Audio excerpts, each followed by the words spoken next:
Can you sit up straight? Okay, so good evening, everyone. It's Wednesday night, and we are at Anchor APAC meetup.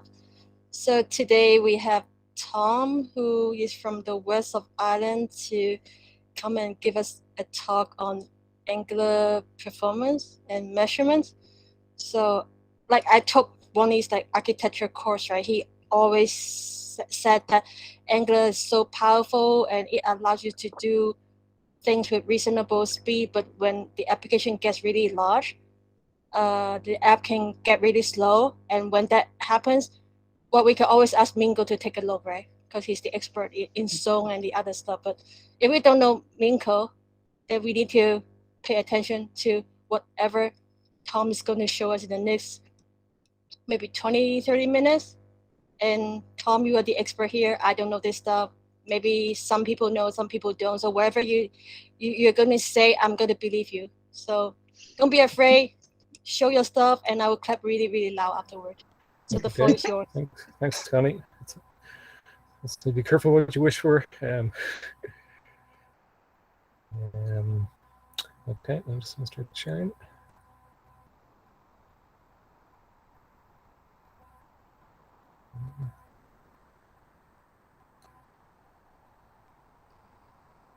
Okay.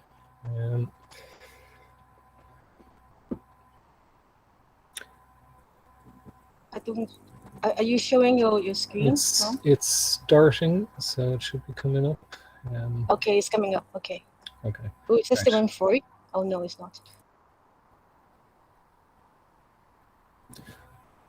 Okay, so hopefully you can see my screen okay. Great. Yeah, well, so thanks, Connie. So I'm here to give you a bit of a talk about the web performance API. I would I would not say I'm an expert. The web performance is a big, complicated area. So I guess through some of my work in the past couple of years, I've been digging into it a bit more, just given the nature of the work I'm doing. So I guess starting with my background, so I'm currently a front-end engineer. I started working with Angular back in the AngularJS days, so it's been a while. And before that, I did various work, some Java and general web stuff.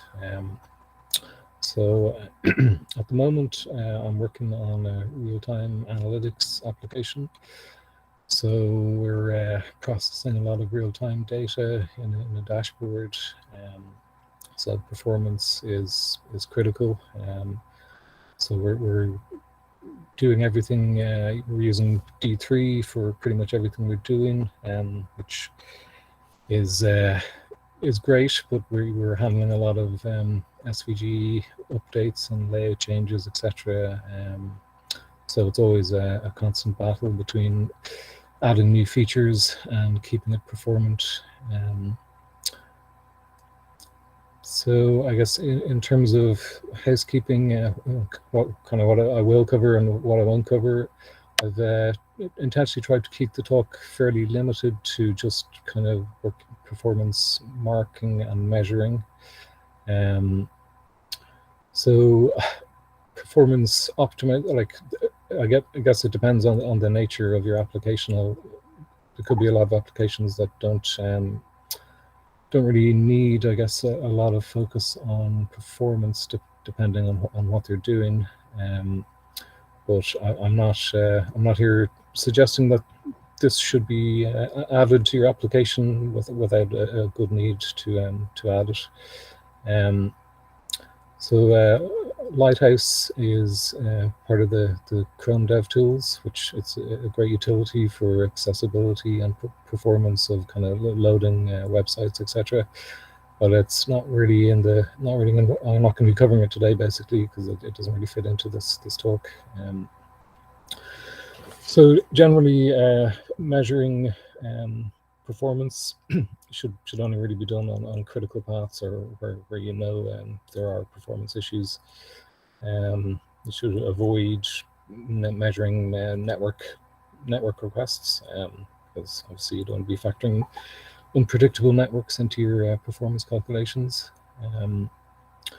Really, the performance measures should be on algorithms and complex functions or interactions between several functions where there could be areas to improve. And I guess once you've done some measuring and marking, you may find that there's a good case for moving some functions to a worker process to take some of the load off the main UI thread. And my last comment there is I recently discovered an Emoji plugin for VS Code, so you'll excuse the random extensions, emojis all over the place. So on to the third card there. So what I'll be talking about today is just the web performance API. There's actually quite a lot in there, so I'm going to be focusing just on these performance marks and measures. So basically, it's a way to provide to set two mark points, a starting mark and an ending mark. And once you have provided those, you can then call a measure function, which will the browser will then show you the duration of from the start to the end of your mark. So and if you cannot measure it, you cannot improve it, said Lord Kelvin. So something to bear in mind if you're interested. So I'll move on to next slide. So I should say the slides / application is it's on GitHub. So I'll send a link, or there is a link in the resources to this application on the GitHub as well, if you want to take a look at it at any point. So specifically then looking a bit further into these marks and measures I was talking about. So within our applications, we can call this performance.mark function and provide it with some string text to identify our marks. And then when we call performance.measure, we just need to give it the two marks at the end where we want the start and the end. And then the first parameter is just a label for that measure. So in the screenshot at the bottom, it's just a screenshot of the DevTools. So it shows you this mark basically. So I'll just open up DevTools and take a look.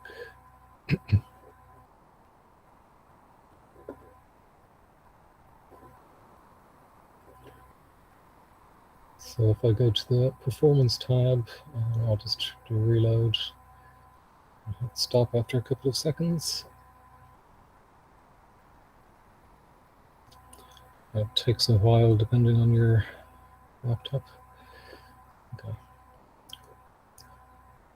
Okay, so we can see in here under the timing section, and there's called the user timings. So any marks or any measures that we add will be populated in this area.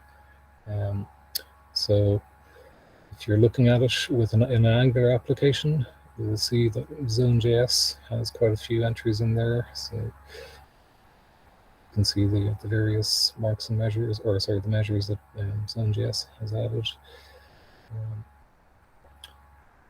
I'll just try and find our one. Sorry, navigating this can be a little bit cumbersome.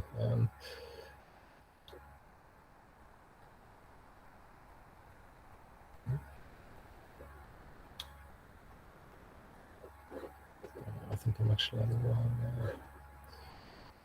I'm just going to reload that.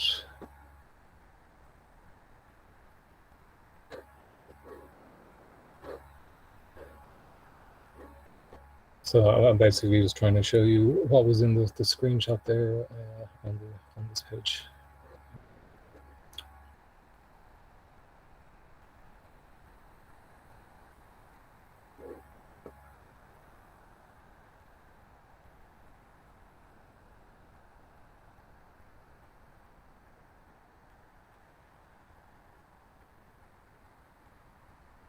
Okay.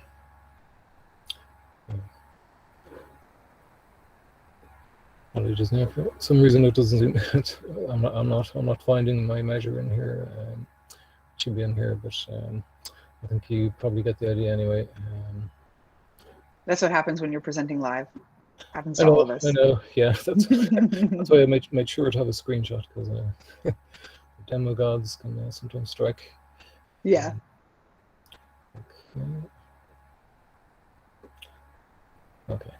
Okay. Well, I'm not going to bore you with continuing trying to find this. So I will switch to just showing you some of the function calls for the various APIs. So there is a window performance .get entries, which basically this will basically show you all the entries or performance entries in the browser or in your application.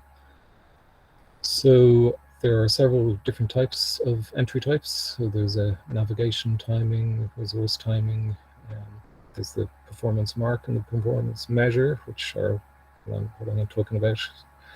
And there's some others in there, like the performance paint timing and resource timing we've already covered. So all this information will be what is used to populate that graph in the flame graph in the DevTools performance tab. Then here have just got a very simple mark and a measure. So called performance.mark A1. Ideally, between this, obviously, you would be doing some work or calling whatever function you were trying to measure, and then calling mark A2 at the end. So I'm just doing a console.log here. But when you run that, it basically gives you back a performance measure object. That gives you a duration, the entry type, which is measure, or name.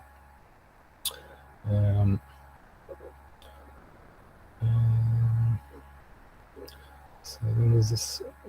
Oh, sorry, I'll look at the supported entries. So there are several different entry types you can use for measuring performance. Again, I guess the mark and the measure are the main two I'm covering, but there are several others, such as the element, event, first input, largest contentful paint, layout shifts. Long task is probably, well, I guess depending on your application, it could be the most interesting one, because that will show you areas where you basically have long tasks which are causing the or holding up the main thread, which could then lead to responsiveness issues. So there's a thing called a performance observer, which we'll look at shortly, which basically you can measure long tasks with this, and I think you can create a buffer and buffer in the long tasks and get an idea of basically where all the long tasks are coming from. There is a thing called task attribution, where ideally you'd want to be able to get some information about a long-running task. I haven't really used it. I mean, it will give you information from like iframes and like I think video elements, that kind of stuff.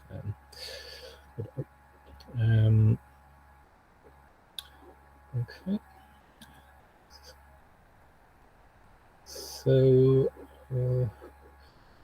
let's close it down. So the next thing I'll look at, so we kind of talked about the marks and measures. So it's a fairly simple concept, I guess. So you just put a mark at the start and a mark at the end, and then you just go measure when you want to calculate the duration or get the duration between the two marks. So as I mentioned, there's another thing which is called a performance observer.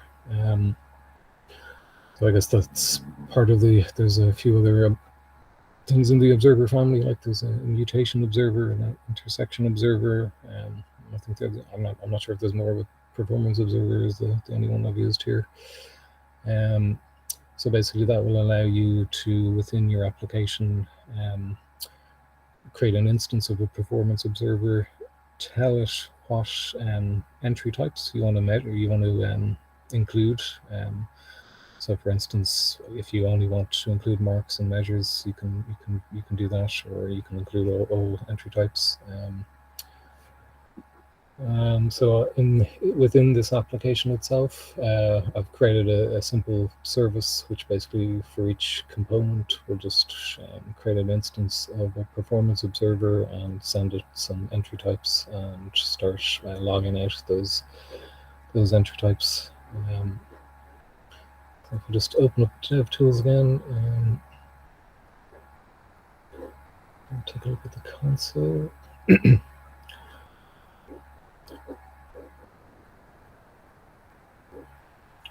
So you can see for this component, it's pulling out, so we've got a long task coming from, I guess, the south, its window, with various events coming through for the interactions. You can see there's a layout shift and another long task, another layout shift. So it's quite a useful tool, if you need to measure or figure out performance issues. Up top, you can see the output from the measure mark component. So that had I had another mark on the constructor, and there was a resolver on the root essentially. So I started the mark when the root was first navigated to, and then ended the mark when the data got to the actual component. I've been using Angular for 5 years, and it was my first time using a resolver. So it's not something I've used much before, but very handy. Okay, so looking at the performance observer, so you can see you basically just create an instance of performance observer, provided a callback, and the callback, basically you can just get the entries for the observer, and I'm just logging the entries here at the moment, and you can see the types. So I'm just using mark and measure, navigation, resource. So they could be limited further. Okay, so I guess that's all well and good, but to be able to actually gain some really valuable insights from this kind of stuff, you need to be running it multiple times, and you're probably going to want to run two different scenarios or two different apps with different code, to see where the performance issues, or if one is faster or slower. So Tachometer is a tool I came across a couple of weeks ago. So basically, it allows you to basically track or sample multiple applications, and then show you the difference between those two applications. So you can do like A/B type testing on functions. It even supports swapping out npm dependencies. So if you're considering switching to or upgrading to a different version of a dependency, I think you could run it and figure out if there's a performance gain or if there's a performance issue with an upgrade. I haven't personally tried that yet, but it looks like a pretty handy tool. So I guess just the intro there for Tachometer. Even if you run the same JavaScript on the same browser, on the same machine, on the same day, you'll get a different result every time. But if you take enough repeated samples and apply the right statistics, you can reliably identify even tiny differences in runtime. So it's so as I said, web performance is tricky, and it's quite a big area. So it's so then in terms of running this Tachometer tool, so for the demo purposes, I just basically I'm just using this app I have here. So I've created one build and output it to app A. I created another build called app B. So then I just need to start a server to serve both those applications. And then using Tachometer, I can basically point it at both applications and get it to run its samples on them. Now this won't work using ngserve. You have to use a proper distribution or production build. And it will optionally, if you want, it will produce logs, which can be used with this Chrome tracing tool. But we'll look at that shortly. So to run Tachometer, I mean, it has a CLI, so there's a lot of different options you can do with it. But it takes a config file as well. So that's this benchmarks.json is the config file I'm using. So I basically just provided the app names, a URL to both of the apps, and the entry name of my measure for the measurement. And a small enough, probably not a good enough sample size in reality, but just so it'll run 10 times on each app. And then on the output, you'll see an output like this. So yeah, I'll run it now, and hopefully it'll work.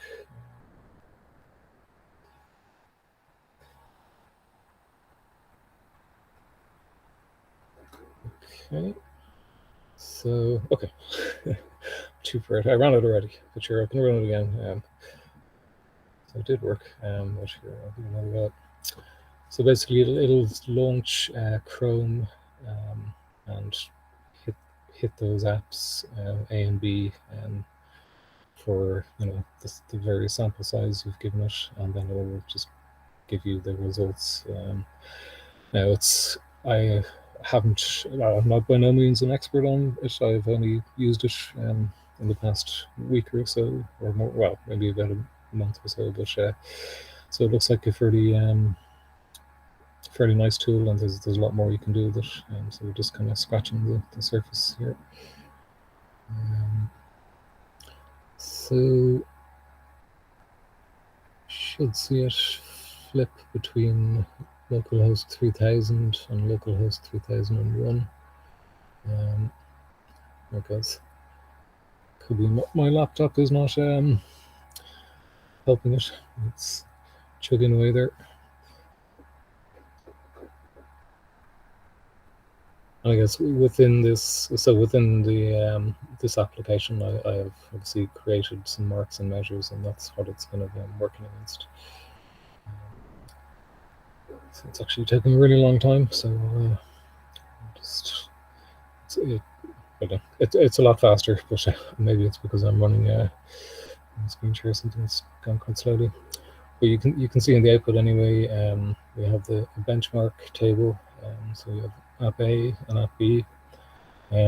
For app A, which is significantly slower, I think I just created a for loop with a steady number of entries and maybe did some logging or something out of it, so to make it slower basically. But in reality, I guess that would be where you'd have if you had a critical path or a critical function that you could try one implementation as app A and a second implementation as app B, and run the tool to see which one gives you the better results. I guess caveat on that is that it might vary depending on your browser or which browser you're using. So that's something to bear in mind. I think Tachometer will allow you to run it on multiple browsers. So I think you could run it on Firefox and Chrome and Edge all at the same time. I believe, I haven't tried that, I've only been running it on Chrome. But okay, so it's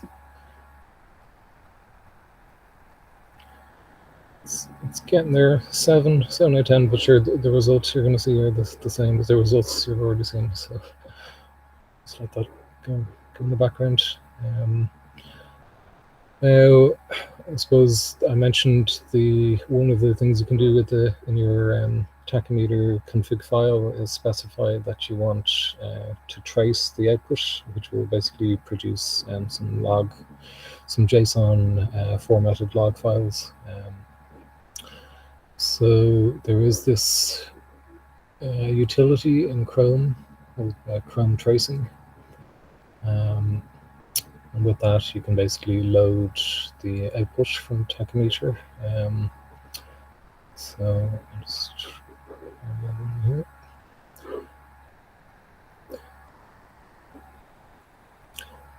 Now, this is I'm not going to pretend I understand all the stuff that's in here because it's quite low level. I think there's a lot of kind of V8 information, but it's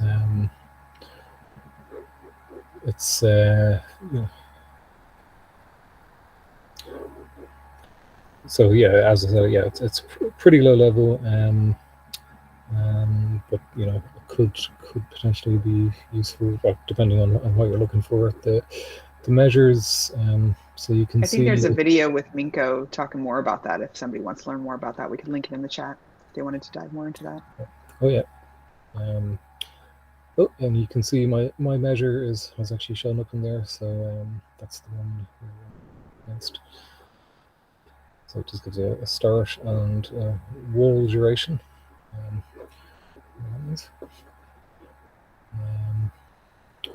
Okay. So then there's, I guess, just a few other bits of, well, a few other things you can do for measuring performance. So there is this console.time and console.timeend. So basically, you can just provide a label to the time function, and then the time end with the same label, and similar to the marks and measure, it will basically just output the duration from that. So I can run this. I'm just open the DevTools.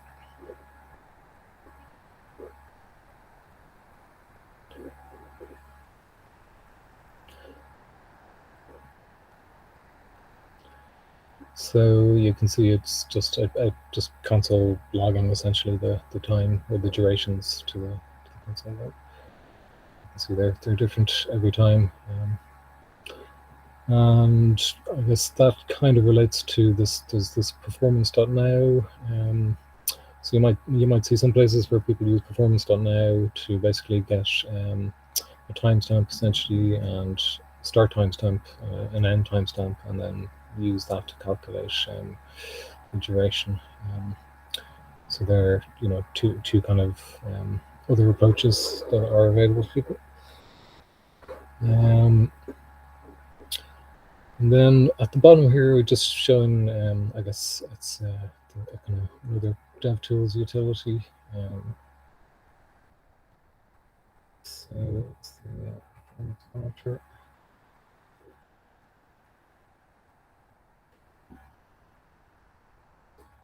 So this can be useful as well if you're kind of trying to figure out performance issues. So you can enable various things like CPU usage, JS heap size, DOM nodes, event listeners, documents, document frames, layouts, style regex, all that kind of information.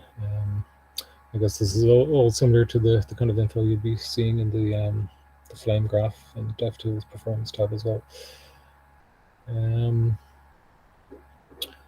Okay.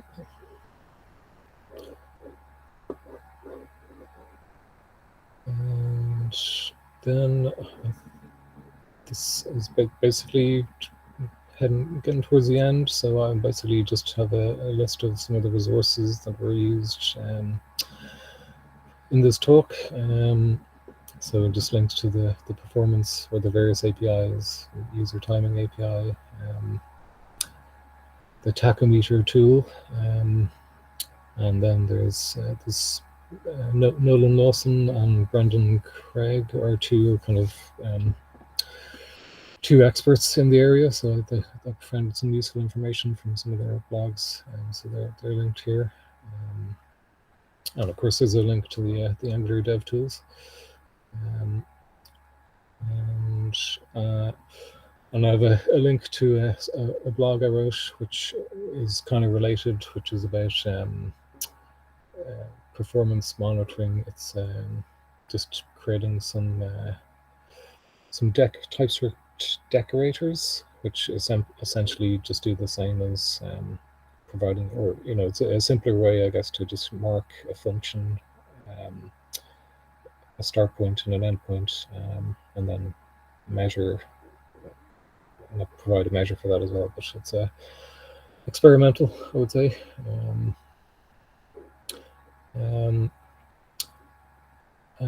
So sorry, I should have mentioned on the marks and measures. So one thing that you could do, which is shown here, is provide or do marks on the life cycle hooks in Angular. So you can measure the time it takes from the onInit function when it's called to the time the after viewInit function gets called. So again, that might prove useful. And that's pretty much everything I had to show today. So if there's any questions. Rob wants to know if you can paste the link for your, is this somewhere that we can see it? Oh yeah. Oh yeah, sorry. Yeah, this is so I host, this is on Firebase actually, so you should. Connie says you've raised the bar for everyone presenting now. Everybody has to do all their slides in an Angular app.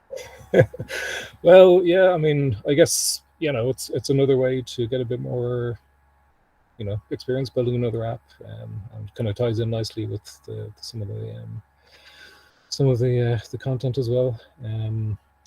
I guess I can show you some of the code. So I mentioned the performance service.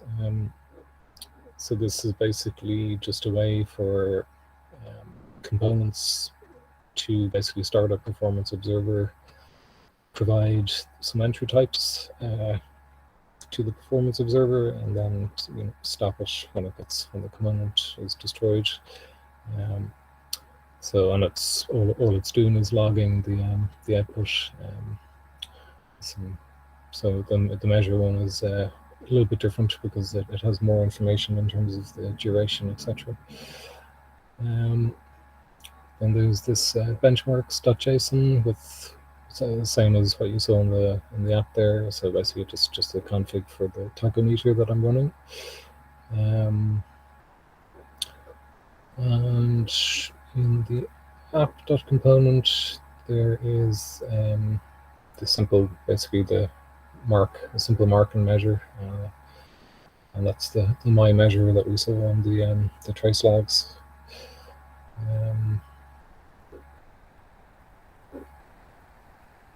And in the mark measure component, this is I was mentioning the resolver. So there's a mark on there's a performance mark on the I guess when the data comes back and hits I'm not sure what you call it, it's resolved data essentially, I guess, and then if you need to then process that data before it gets pushed to the this constructor here, or before it's this subscriber actually gets notified of the update. This kind of stuff was very helpful when I was consulting, because there were a few times that I was brought in with teams that already had apps running and had very large apps with lots of code, and it was slow, but there's so many moving parts and so many things loading that it's like you have to go in there and kind of diagnose it and figure out why it's slow. And this kind of stuff really helps with that kind of thing. And even when I was starting out, like, it was my own code that I was writing, and I'm like, why is it slow? It's not supposed to be slow. But it's hard when you've got, thousands of lines of code to figure out why it's slow. And it's really nice to have these tools to just take a look at it if you know how to do this. Because if you know how to do the profiling, then you just go straight to it and be like, oh, there's your problem right there.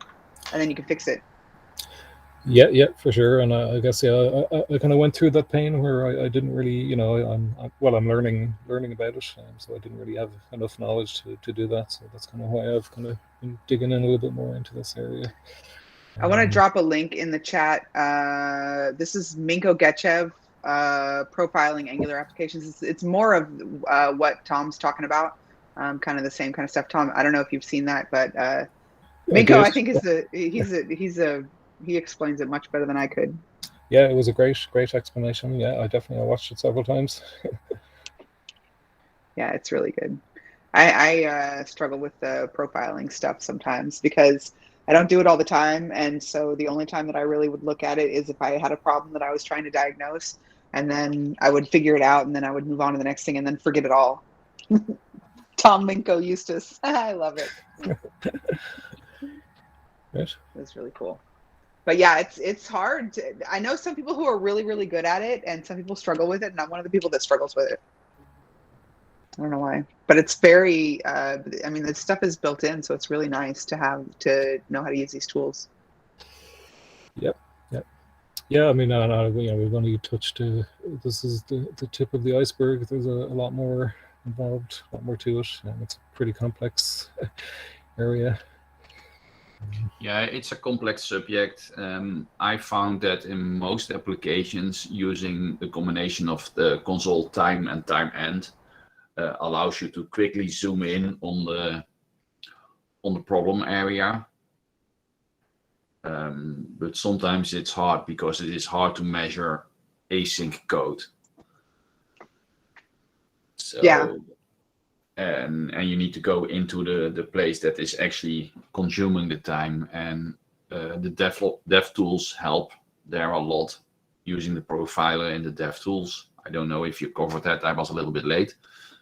We'll highlight where most of the time is being used, and then you can dig into that functions and put some console logging there to zoom in on where the issue is. Yep, for sure. Yeah, no, we had a quick look at the flame graph and the performance tab. Didn't dig into it too much. Yeah. Yes, Simon, that's true. That's how I do it. And it's listening to me, so. Thunder speaks CPU. Very exciting. So we have questions for Tom? Tom, what was the hardest thing you had to figure out while profiling your applications? Oh, it's a tricky question. Well, I guess for what we're doing, we do quite a lot of it's quite a lot of layout changes because we're doing graphs and we're using D3, so it's pure SVG that we're using. So when updates come in, that triggers layout changes, and some of the graphs are fairly dynamic, and that they'll draw new entries on the fly. So yeah, I guess really trying to limit the layout changes, and the number of draws that are happening is probably the trickiest bit. Yeah, that is really drilling into the performance panel on the dev tools, because that is the hardest thing to do. You have to find out where the layouts are caused, and that is tricky. But first you have to figure out that it's layout that is causing the issue, and then you need to find out what is causing the layout, because there can be a boatload of things. Yeah, and ORXJS as well has a quite. It creates a lot of. There's a lot of quite deep stacks in the tab, which is quite hard to navigate and think about. Yes. I love the tap for that. Yeah. So yeah. Cool. Thank you, Simon. Actually, the performance, we talk about performance in the architect course. Yes, we did. Yep. But yeah, the DOM course is a lot of fun. And we need to run them again. We need to open up registration again. That'll be cool.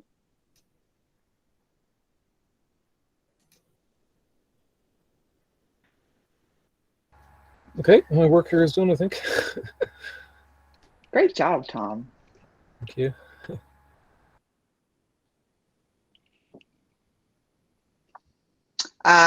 If you guys don't mind, I wanted to remind everybody, what do we have coming up? Tomorrow, we have the hallway track with Doug Parker, who is I believe the lead of the Angular tooling team. It's going to be really cool. Obviously, we always have the Friday social with Sonder and I and our beers and anybody else who wants to hang out and join us. And then next week, y'all, we have Angular Africa story time, which has Angular Africa has gotten its own personality, and it's a lot of fun, and it's like a roundtable discussion that's a lot of fun. So that's what, next Tuesday, Valentine? Yes, December 7th. Yeah. And I believe Ankita's here. Ankita, do you have time to tell us a little bit about Chandler Baskins? Yeah, absolutely. Chandler is a colleague of mine, and he's brand new. He was a teacher, and he's self-taught, and he impressed us so well in our interview when we hired him. And he will be presenting next Wednesday at Angular Nation South Asia, which would be the last event for South Asia for this year, because we decided to take a break for the holidays. Anyway, so he would be talking about how you can handle the material models using NGRX effects. And it's obviously only if you're using NGRX and material dialogues, and do not recommending switching to NGRX just to handle that use case.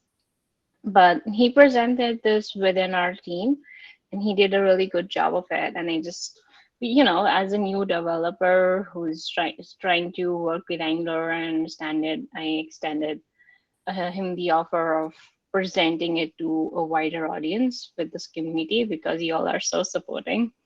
And he's pretty excited about that. And I just wanted to support him. Like, I'm not directly his mentor, but kind of in that sense. But yeah, I'm sure you all will love him. He's a little nervous, and I've tried to help him with it while presenting, and I'm excited to see him talk.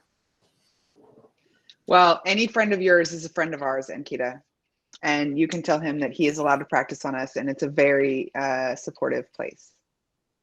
Yeah, I just with all of that I had Bonnie's voice in my head while I was talking to Chandler. Like, I'm sure Bonnie would want to do this. What would Bonnie do is like my motto a lot of times when I'm talking, especially when I'm talking to new developers.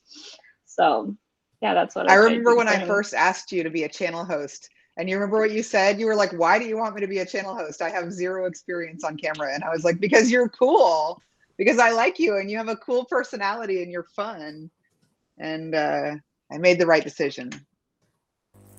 And Connie, I didn't ask why. I just like, oh, okay, yes, ma'am. Because you bring all the amazing talks, and you you find all the good speakers, and which is what I was doing for a long time, and then you started doing it, and you're very good at it. And so this is, I think I think you guys are just doing such a good job. I love all of our community channels.